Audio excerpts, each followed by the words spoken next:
Ayan mga tropa, magandang umaga po. Eto, maalmusal tayo ng maga. Masarap ang tinapay natin dahil kakainit lang natin sa oven, no?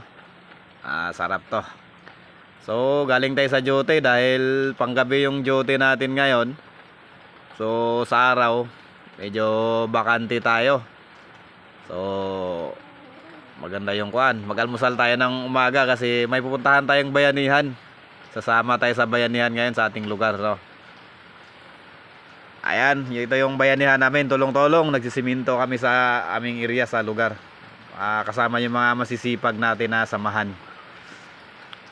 So, nag-i-extra din ako, no, dahil may nagpapalinis sa atin. Eto, shout out kay Ate Divine. Divine Grace. Sina Rosa. Maraming salamat sa pagpapalinis mo. Eto, nililinis natin kasi wala tayong pinipiling trabaho, mga 5-9. Dahil duty natin panggabi, may bakante tayo sa araw. So kung may magpapalinis sa atin, kahit anong trabaho, kahit mabigat, basta kaya natin gawin. Hindi ako umayaw dyan kasi extra yan. Kasi hanap buhay din yan. Masarap sa pakiramdam, no? Yung pinagpawisan natin. So ayan, nalilinis na po kay Ate Divine.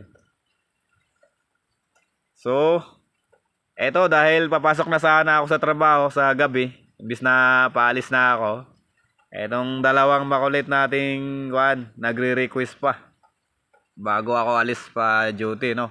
Nagre-request pa sa hilig nilang laro. Anyway mga 5-9, itong bata na to, ito talaga ang hilig niya na laro, no? Dahil bundok tong lugar namin, ito sinasanay ko rin dahil laking probinsya din tayo, laking mahirap.